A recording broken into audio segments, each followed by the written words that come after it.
que ocorre com o artigo após a submissão? Então, você decidiu a pesquisa que iria fazer, você fez lá o projeto de pesquisa, passou por uma banca avaliadora, o projeto foi aceito. Geralmente, a grande maioria das vezes, são com ressalvas. Essas ressalvas são justamente para melhorar o projeto. E aí, você desenvolveu essa pesquisa, você escreveu o artigo ali junto com o seu orientador e co-orientador. Foi ali, você escreveu primeiro a dissertação, né, depois a tese, depois foi tirando os artigos ali de dentro. Teve um trabalho enorme. E aí, chegou a hora de você escolher a revista. Daí você escolheu a revista. E aí, chegou a hora de fazer a submissão para essa revista. Desse artigo não, perdão, do manuscrito. Como eu falei ontem para vocês, tem uma diferença entre manuscrito e paper, né? Manuscrito é quando ele está numa versão que não foi publicada, mas a gente costuma chamar tudo de artigo, porque está no formato de artigo. Então, o que vai acontecer quando você submete? Olha só, então vamos imaginar que você está aqui, você é o autor, tá vendo? Você é o autor, e aí você está com o artigo ali na mão, já escolheu a revista e vai submeter a cover letter, que eu não falei o que é cover letter. Cover letter é uma carta de encaminhamento e vai submeter o seu manuscrito para uma revista. E aqui, esse artigo que você submeteu eletronicamente, ele vai chegar ali no Journal Officer. Vou chamar isso aqui de no escritório editorial da revista que você escolher. Chegou lá o seu manuscrito, em formato digital. Alguém vai pegar o seu manuscrito para dar uma olhada. E aí, tem duas saídas para o seu manuscrito seguir para frente ou não. A primeira, ele pode ser... A primeira pergunta é aqui, ó. Journals Guide Math, ou seja, o seu artigo que você submeteu, ele está dentro do formato, por exemplo, que a revista exige para a escrita dos artigos. Então, ela tem uma formatação ali, cada periódico tem uma estrutura de apresentação da sua pesquisa. Então, eles vão combinar para ver se o que você está submetendo está de acordo com o formato que eles exigem. Pode ser, inclusive, formatações simples, de espaçamento, de letras em itálico, letras em negrito. Então, toda aquela parte chata de formatação, alguém vai avaliar ou um sistema automático vai fazer essa avaliação. E aí, se ele não tiver dentro dessa formatação, dessas regras do jornal, em termos de formatação, de apresentação da pesquisa, o seu artigo é diretamente rejeitado. Você já recebe um e-mail de rejeição do seu artigo. Se ele recebeu um OK, que é um yes, o que acontece? O seu artigo ele vai para as mãos de um editor. Pode ser um editor-chefe, pode ser um editor associado. Então, é alguém que sabe muito sobre o seu tema de pesquisa. Sabe bastante. É um pesquisador ali de ponta de carreira, ok? Pode ser novo, pode ser um pouco mais velho, porque tem muita gente nova de nível excelente em termos de publicação e de conhecimento de um assunto. Então, se seu artigo... Então, aqui, vamos combinar que nós submetemos esse artigo para uma revista de qualidade. Então, o que o editor vai fazer? Ele vai pegar o seu manuscrito e ele vai avaliar os requisitos básicos do seu manuscrito. Quais são esses requisitos básicos? O primeiro dele é o escopo. Ele vai ver se o conteúdo do seu manuscrito está dentro do escopo da revista. Então, por exemplo, se eu trabalho na linha de modelagem numérica, eu tenho que enviar o meu artigo para uma revista que aceite trabalhos de modelagem numérica. Se eu mandar o meu trabalho, que é de modelagem numérica, para uma revista que ela trabalha, com, por exemplo, com só validação de modelos ou só a parte observacional, o meu artigo vai ser rejeitado. Ele não vai passar do editor, ele vai voltar para mim. Então, o editor vai olhar esses requisitos básicos. O primeiro é o escopo. O manuscrito está dentro do escopo da revista? Sim. Ok. Qual é o próximo passo? Ele vai olhar a qualidade. Teoricamente, ele precisa fazer isso. Então, ele vai olhar a qualidade da escrita, ele vai olhar a qualidade dos resultados, se os resultados são coerentes ou não. Ele vai olhar se a a qualidade da ciência é alta também, ou seja, se você está utilizando métodos conhecidos, se o seu questionamento científico é um questionamento inédito, se o que você está trazendo como resultados e conclusões tem alguma novidade, e aí vem essa terceira parte de um requisito básico que o editor avalia no seu manuscrito. Tem novidade? O manuscrito está revelando alguma coisa nova? Que novidade ele está trazendo? Porque se ele estiver trazendo o mesmo do que a gente já conhece, olha, nessa revista aqui não. Muito obrigado pelo interesse na nossa revista, mas nós rejeitamos o seu artigo porque não tem uma novidade. Então você não está trazendo algo novo. Então a gente até recomenda você submeter para alguma outra revista. Não passou nessa exigência básica aí do editor. E a quarta tudo bem, está dentro do escopo da revista. É um artigo que tem uma qualidade de escrita boa, tem ciência muito boa por trás. A gente sabe que isso é um pouco relativo, mas vamos seguir em frente. Tem novidade. Agora, essa novidade, ela é também relevante? Pode ser que eu encontre algo novo, mas que não vai ajudar em nada, que não tem significância científica, não tem relevância. Agora não, olha, nós não sabíamos como solucionar essa equação aqui, que não tinha, por exemplo, solução. A gente não sabia fazer isso, mas saiu um paper novo, agora numa revista X, que mostrou para a gente como a gente pode, por exemplo, resolver esse problema, pelo menos dar a saída. Já é uma luz ali no fim do túnel, na verdade é um holofote ali no fim do túnel. Então, olha, isso aqui vai ajudar muito a gente conseguir resolver essa equação, ou seguindo o conhecimento ali para a descoberta de uma vacina nova. Então, além de ter novidade, ele é relevante. Aí, meu amigo, o que acontece? O editor vai te dar um yes, como está aqui, se você atender aqueles requisitos básicos. Se não, ele vem e rejeita o seu artigo, o seu manuscrito, ou até recomenda, como eu falei antes, o seu manuscrito para uma outra revista. Mas uma vez que ele deu um sim, o que ele vai fazer? Ele vai atribuir revisores para o seu artigo científico. Ele vai chegar e vai dizer, olha, temos aqui um artigo de interesse para a revista, está dentro do escopo da revista, o manuscrito está bem escrito, o manuscrito tem novidade, essa novidade, do meu ponto de vista, ela é relevante. Então, eu gostaria que vocês olhassem de uma maneira mais detalhada da possibilidade de aprovação desse artigo aqui, de aceitação desse artigo para a nossa revista. O editor passa essas informações para os revisores, na maioria das vezes, e também diz lá para os revisores fazerem uma análise crítica. Então, esses revisores vão fazer o quê? Vão se debruçar sobre o seu manuscrito e aí vão fazer a revisão e também algumas recomendações. Então, cada um individualmente vai ler o manuscrito, cada um vai fazer sua crítica individualmente. Existem outros processos de revisão por pares que eu não vou discutir aqui, mas na maioria das vezes esse processo ele é individual, ok? Então, cada pesquisador vai pegar esse artigo e vai se debruçar sobre ele e vai dar um parecer.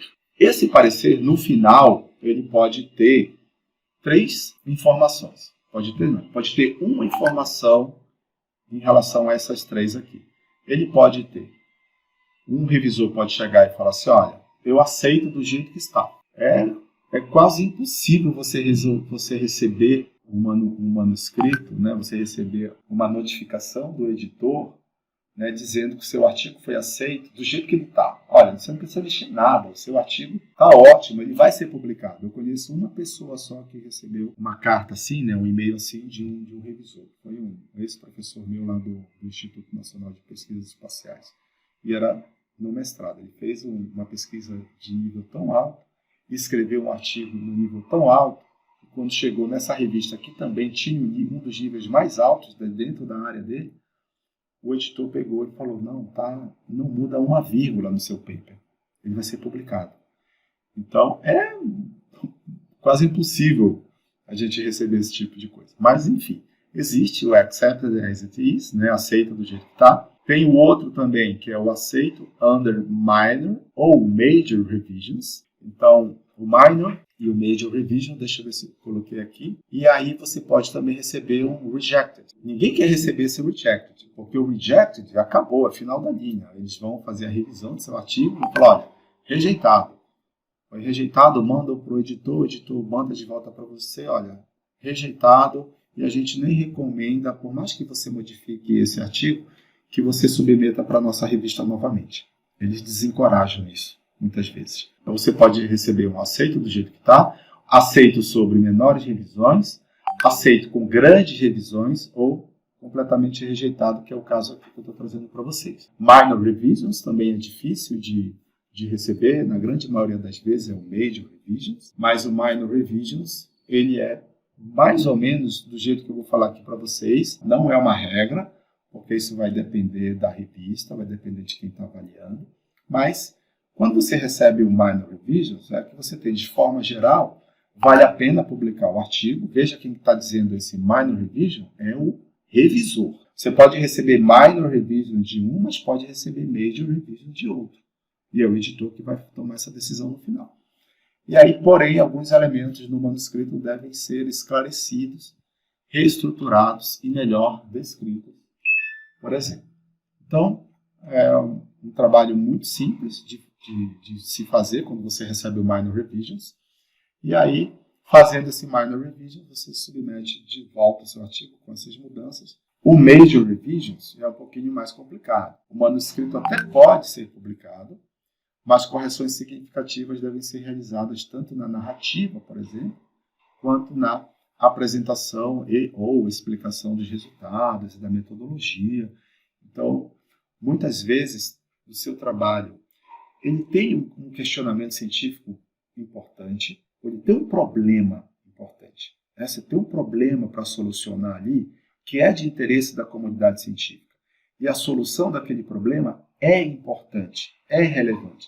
Só que às vezes você escreve um artigo com um inglês um pouco ruim, uma linguagem não apropriada, no caso da comunicação científica, certo? Escreve do jeito que fala, ou escreve muito, ou tem uma explicação equivocada sobre algum resultado, ou não explicou corretamente um determinado fenômeno, uma determinada passagem.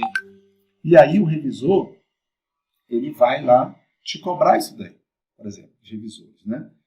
No final das contas, quem vai te cobrar é o editor depois que ele receber essas recomendações dos revisores.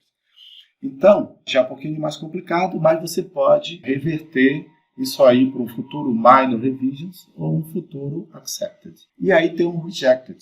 O rejected, né?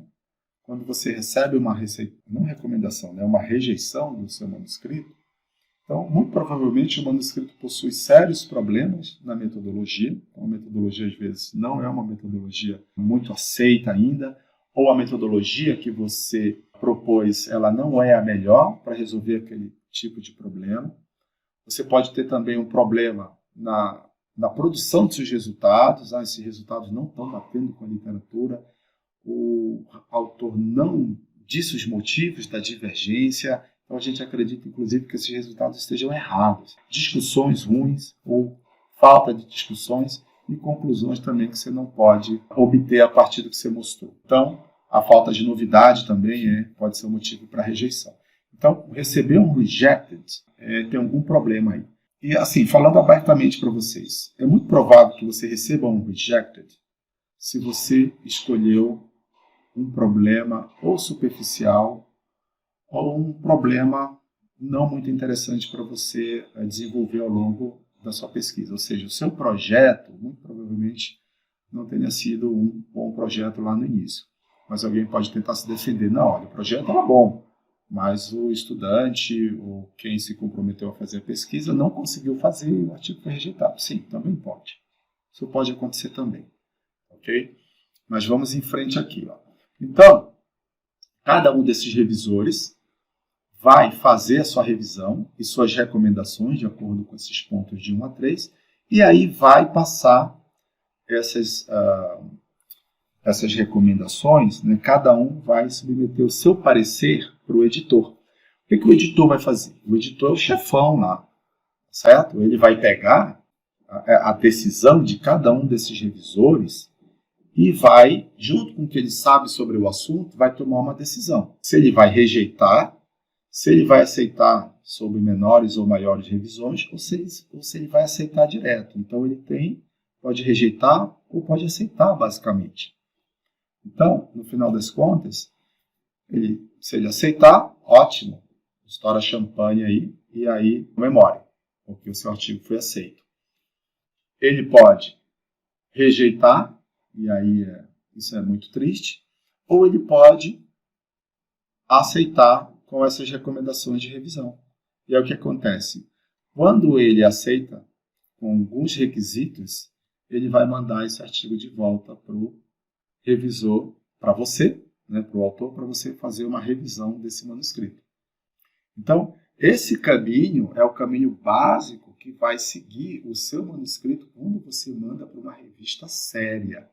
Quando você manda seu artigo para uma revista com fator de impacto, com CIT Score, tem um outro tipo de fator de impacto também, que é o SciGorge, mas são basicamente revistas que estão dentro ali do grupo de periódicos da Web of Science ou da Elsevier. E aí, o que você faz? Você vai fazer a revisão desse manuscrito uma vez que tenha essa revisão. Por exemplo, como eu falei hoje para vocês, ontem eu recebi uma aluna me enviou toda feliz que o artigo dela tinha sido aceito, mas ela já estava na segunda rodada. Ela mandou o manuscrito, a primeira rodada veio com Major Revisions, e ela fez uma correção tão boa que quando voltou, já deram um aceite para ela. E hoje eu recebi de um outro ex-aluno de doutorado que ele recebeu um Major Revisions, por causa do paper dele. Ou seja, vai ter muita coisa para fazer aí e a gente vai ter que tentar converter isso no Accepted no futuro. Então, mais uma coisa aqui é o seguinte. Esse processo de revisão que você vai fazer, dependendo se é o Major ou o Minor, na maioria das vezes o Major Revision, porque o Minor é bem tranquilo, na maioria das vezes. Tá? Eu já vi Minor que o revisor, o editor deu Minor, mas tinha que responder uma pergunta de um revisor e essa pergunta era um checkmate no paper. Então, dependendo de como você vai responder, mesmo o Minor Revision pode te levar para uma rejeição. Então, tem que ter um traquejo muito grande e quem tem, na maioria das vezes, esse traquejo são os nossos orientadores. Mas quando a gente está sozinho, a gente tem que se virar. Então, esse processo da revisão pode durar alguns meses, principalmente se for Major Revisions, e não tem garantia de aceite. A garantia do aceite é só quando o editor chegou, pegou as recomendações dos revisores, ou te deu um Minor Revisions e você foi lá, fez as correções direitinho e conseguiu a aprovação, ou essa aprovação direta aqui do revisor, que é muito mais difícil de você conseguir. Mas isso é um processo normal. Rejeição, não rejeição direta, né? A não aceitação direta, o Accepted Under Minor Revisions, ou Accepted Under Major Revisions, é um processo comum dentro da parte da revisão por pares dos revisores e também do editor. Então, ali nada garante que o paper vai ser publicado. Na maioria das vezes acontece a publicação, tá? Mas não é garantido. Mas eu já participei de bancas em que o aluno chega, esse meu artigo aqui eu submeti e ele já foi aceito. Aí eu falei, que tipo de aceita? Ele já foi publicado? Não, ele não foi publicado, ele foi aceito. Então, peraí, ele foi aceito sobre menores revisões ou maiores revisões? Ah, foi Major Revision, mas foi aceito. Olha, a aceitação por Major Revisions, até por Minor, não é garantia de publicação. Então, cuidado quando você fala, meu artigo foi aceito ou meu artigo foi publicado. Meu artigo foi publicado tem muito mais peso do que o meu artigo foi aceito. Meu artigo foi aceito já é um avanço muito bom. Numa revista boa. Mas o que vai garantir ali o sucesso na sua carreira é o artigo publicado, mas não só publicado, né? Também citado, reconhecido como um artigo que trouxe alguma novidade dentro da sua área de expertise.